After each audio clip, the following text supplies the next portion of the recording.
ఏదైతే అంటే one మాటిచ్చామో family one entrepreneur మీ tag line కదా. అవును. దానికి సంబంధించి ఇండస్ట్రీకి సంబంధించి ఇన్సెంటివ్స్ ఏ రకంగా ఉండబోతున్నాయి, అట్లాగే ఎంఎస్ఎంఈలకు సంబంధించినటువంటి రంగంలో కూడా విద్యావంతులకు లేదంటే ఆ, ఆ, ఏదైతే బాగా నేను ఎంటర్ప్రీన్ అవ్వాలా, ఏదో ఒకటి ఇండస్ట్రీ పెట్టుకోవాలనుకున్న హ్మ్. ఆ వ్యక్తికి ఇచ్చే సహాయ సహకారాలు ఏ రకంగా ఉంటాయనేది కూడా ఇందులో గట్టిగా ప్రస్తావిస్తారని నేను అనుకుంటున్నా. హ్మ్. తర్వాత ఆ ఈ గ్రామీణ రోడ్ల దగ్గర నుంచి ఆ, తర్వాత ఆ ఈ మధ్యలో మనం చూసాం అరకు, పాడేరు ఆ ప్రాంతంలో పవన్ కళ్యాణ్ గారు ముఖ్యంగా అటు వెళ్ళి కొన్ని కిలోమీటర్ల రోడ్డును ఇమీడియట్ గా శాంక్షన్ చేసి అక్కడ ఆల్రెడీ వర్క్ జరుగుతుంది. ఈ రకంగా గ్రామీణ రోడ్ల దగ్గర నుంచి ఇవి ప్రాధాన్యత అంశాలు. వీటితో హ్మ్. పాటు చివరగా ఏంటంటే సూపర్ 6 పథకాలు, అందులో 2 పథకాలు ఆల్రెడీ అమలు పెన్షను. జరుగుతున్నాయి. అవును. సిలిండర్లు రెండు జరుగుతున్నాయి. దీపం ఆ 2.0.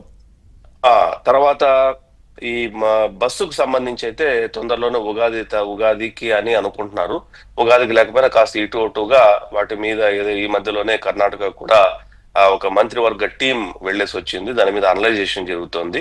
సో ఈ రకంగా ఒకటి. రెండోది అమ్మకు వందనం పథకంలో ఈ బడ్జెట్ లో అలొకేషన్స్ రాబోతున్నాయి. అట్లాగే రైతులకి ఏదైతే ఇస్తామని చెప్పామో వాటికి కూడా ఈ బడ్జెట్ లో అలొకేషన్స్ రాబోతున్నాయి. అంటే హ్మ్. 6 పథకాలకు సంబంధించిన అమలుకు కావలసినటువంటి బడ్జెట్ అలొకేషన్స్, హ్మ్. కావలసినటువంటి వనరులను కేటాయించడానికి బడ్జెట్ లో ప్రత్యేకంగా ఆమె ప్రజలు ఎదురు చూస్తున్నారు. అట్లాగే పార్టీ కార్యకర్తలు కూడా ఎదురు చూస్తున్నారు.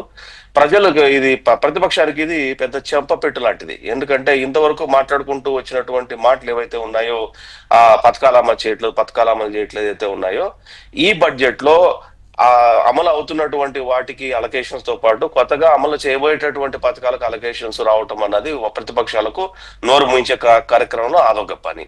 తర్వాత ఇందాక మీరు అన్నారు కేసుల గురించి మనకు ముందుగా తెలిసిందే.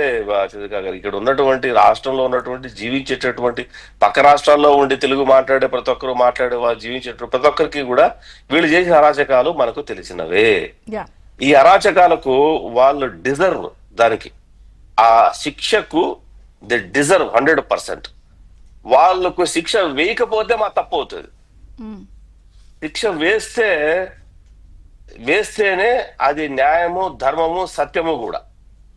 ఇందాక మీరు అన్నారు మాజీ ముఖ్యమంత్రి దేవుడు చూస్తున్నాడు అని. కాదు, దేవుడు చూడట్లేదు జగన్మోహన్ రెడ్డి గారు, దేవుడు చూడట్లే, దేవుడే వాళ్ళకి శిక్ష వేస్తున్నాడు అని అంటున్నాం మేము. హ్మ్. ఈ ప్రభుత్వం కనుక వాళ్ళకి శిక్ష వేయకపోతే ప్రజలు మమ్మల్ని క్షమించరు. ఎందుకు ప్రజలు మమ్మల్ని క్షమించరు. ఇలాంటి వాళ్ళకి శిక్ష వేయకపోతే, క్షమించి వదిలేస్తే, హ్మ్. క్షమాగుణానికి కూడా వాళ్ళు క్షమాపణ కూడా అర్హత సాధించాల వాళ్ళు. యా. మనం ఒక వ్యక్తిని క్షమించాలి అంటే దానికి వాళ్ళకి అర్హత ఉండాల, ఆ చేసిన పనికి ఒక అర్థం ఉండాలి. ఓకే, క్షమించదగినటువంటి నేరము, క్షమించదగినటువంటి తప్పు అనుకోవచ్చు. వాళ్ళు క్షమాగుణానికి కూడా అర్హత లేనటువంటి వ్యక్తులు ఎవరైతే ఉన్నారో వాళ్ళకి గన శిక్ష వేయకపోతే అది మా తప్పే. హ్మ్. ప్రజలు ఒప్పుకోరు. కానీ వాళ్ళు ఏమంటున్నారు మీ మీద నిందలు అంటే టైమింగ్ ప్రకారం చూస్తే అసెంబ్లీ సెషన్స్ లో ఈ అరెస్టులు అంటున్నప్పుడు అక్కడ మాకు ప్రతిపక్ష హోదా ఇవ్వాల్సిందే అని, ఆ హోదా కూడా ఇంకొక పక్కనేమో చూసారా పథకాలు అమలు చేయమని మేము అడుగుతున్నందుకు మమ్మల్ని అరెస్టులు చేసి ఇలా చేస్తున్నారని మీ మీద బుర్ర చల్లుతున్నారు కదా. మీ లక్ష్యం మరి నెరవేరుతుందా ఇట్లా వెళ్తే? ఇప్పుడు ప్రతిపక్ష హోదా